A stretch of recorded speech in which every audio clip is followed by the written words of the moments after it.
بسم اللہ الرحمن الرحیم۔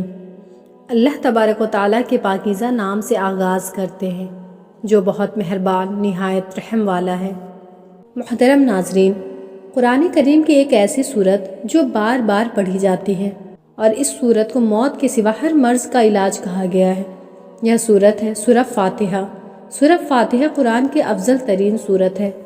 امام مجاہد رحمۃ اللہ علیہ فرماتے ہیں، جب سورہ فاتحہ نازل ہوئی تو شیطان انتہائی مشقت میں پڑا اور خوب دہاڑے مار مار کر چیخ چلا کر رویا۔ اپنے مضامین کے اعتبار سے سورہ فاتحہ قرآن کریم کی باقی تمام صورتوں سے زیادہ فضیلت والی ہے۔ حضرت ابو سعید بن معلّہ رضی اللہ تعالیٰ عنہ فرماتے ہیں، میں نماز پڑھ رہا تھا تو مجھے نبی کریم صلی اللہ تعالیٰ علیہ وآلہ وسلم نے بلایا، لیکن میں نے جواب نہ دیا۔ جب نماز سے فارغ ہو کر بارگاہ رسالت صلی اللہ تعالیٰ علیہ وآلہ وسلم میں حاضر ہوا تو میں نے عرض کی، یا رسول اللہ صلی اللہ تعالیٰ علیہ وآلہ وسلم، میں نماز پڑھ رہا تھا۔ تاجدار رسالت صلی اللہ تعالیٰ علیہ وآلہ وسلم نے ارشاد فرمایا، کیا اللہ تعالیٰ نے یہ نہیں فرمایا، اللہ اور اس کے رسول کی بارگاہ میں حاضر ہو جاؤ جب وہ تمہیں بلائیں؟ پھر ارشاد فرمایا، کیا میں تمہیں تمہاری مسجد سے نکلنے سے پہلے قرآن کریم کی سب سے عظیم صورت نہ سکھاؤں؟ پھر آپ صلی اللہ تعالیٰ علیہ وآلہ وسلم نے میرا ہاتھ پکڑ لیا۔ جب ہم نے نکلنے کا ارادہ کیا تو میں نے عرض کی، یا رسول اللہ صلی اللہ تعالیٰ علیہ وآلہ وسلم، آپ نے فرمایا تھا کہ میں ضرور تمہیں قرآن مجید کی سب سے عظمت والی صورت سکھاؤں گا۔ ارشاد فرمایا، وہ صورت الحمدللہ رب العالمین یعنی سورہ فاتحہ ہے۔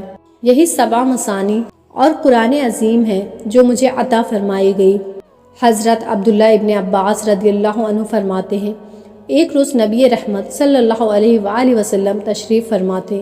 حضرت جبریل امین علیہ السلام بھی حاضر خدمت تھے۔ اچانک آسمان کی طرف سے ایک آواز آئی۔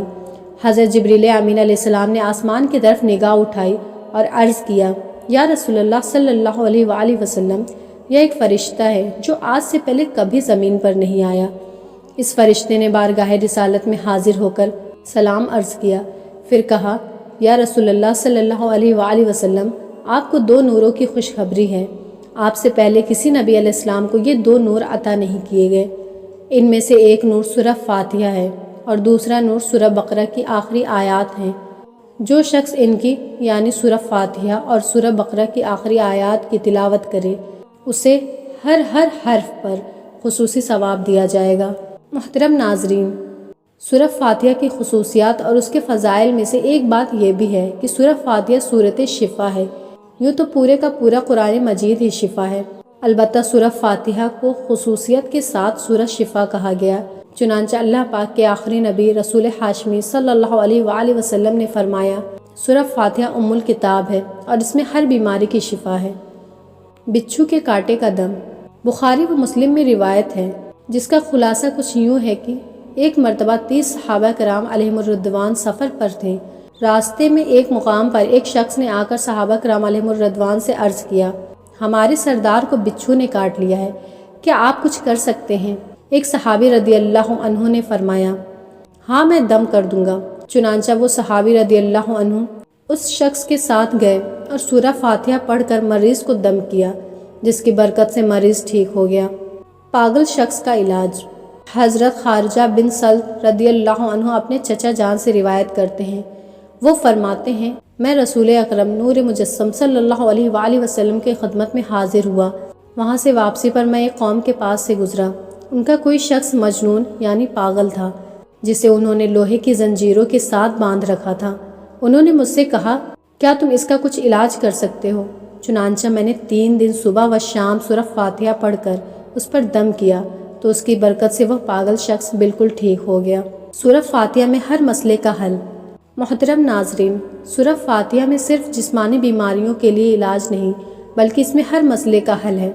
حضرت عطا رحمۃ اللہ علیہ فرماتے ہیں، جسے کوئی حاجت ہو وہ سورہ فاتحہ کی تلاوت کرے، اس کی برکت سے حاجت پوری ہو جائے گی۔ علماء فرماتے ہیں، 100 مرتبہ سورہ فاتحہ پڑھ کر جو بھی دعا کی جائے قبول ہوتی ہے۔ دعائیں قبول ہونے کا وظیفہ۔ سبحان اللہ، کیسا آسان حل ہے۔ کوئی مشکل ہو، پریشانی ہو، تنگستی ہو، کوئی پریشانی آ جائے، کوئی حاجت درپیش ہو، سورہ فاتحہ پڑھیے، دعا مانگیے، انشاءاللہ الکریم اللہ پاک کرم فرمائے گا اور مشکل پریشانی تنگستی دور ہوگی۔ نظر بد سے حفاظت کا وظیفہ۔ صحابی رسول حضرت عمران بن حسین رضی اللہ عنہ فرماتے ہیں، اللہ پاک کے آخری نبی رسول ہاشمی صلی اللہ علیہ وآلہ وسلم نے فرمایا، جس گھر میں سورہ فاتحہ اور آیت الکرسی پڑھی جائے اس گھر میں اس دن کسی جن یا کسی انسان کی بری نظر نہیں آئے گی۔ سونے سے پہلے سورہ فاتحہ پڑھنے کی فضیلت۔ حضرت انس بن مالک رضی اللہ عنہ سے روایت ہے، رسول اکرم نور مجسم صلی اللہ علیہ وآلہ وسلم نے فرمایا، تم بستر پر لیٹو تو سورہ فاتحہ اور سورہ اخلاص پڑھ لیا کرو، اس کی برکت سے موت کے علاوہ ہر چیز سے محفوظ رہو گے۔ ایک حدیث پاک میں ہے، فرمایا، جب تم میں سے کوئی شخص بستر پر لیٹ کر سورہ فاتحہ پڑھ لے تو اللہ پاک اس کے ساتھ ایک محافظ فرشتہ مقرر فرما دے گا، جہنم کے دروازے سے محفوظ۔ امام فخر الدین رازی رحمۃ اللہ علیہ فرماتے ہیں، جہنم کے 7 دروازے ہیں اور سورہ فاتحہ میں عذاب پر دلالت کرنے والے 7 حروف ذکر نہیں کیے گئے۔ یہ اس طرف اشارہ ہے کہ جو بندہ سورہ فاتحہ پڑھے، دل سے اس پر ایمان رکھے، اس کی حقائق کو پہچانے، وہ جہنم کے 7 دروازوں سے محفوظ رہے گا۔ سورہ فاتحہ 1/3 قرآن کے برابر ہے۔ حضرت عبداللہ ابن عباس رضی اللہ عنہما سے روایت ہے، اللہ پاک کے رسول مقبول صلی اللہ علیہ وآلہ وسلم نے فرمایا، جس نے سورہ فاتحہ اور سورہ اخلاص پڑھی اس نے گویا 1/3 قرآن مجید کی تلاوت کی۔ اللہ پاک ہمیں سورہ فاتحہ بلکہ پورے قرآن مجید کی تلاوت کا شوق نصیب فرمائے، آمین۔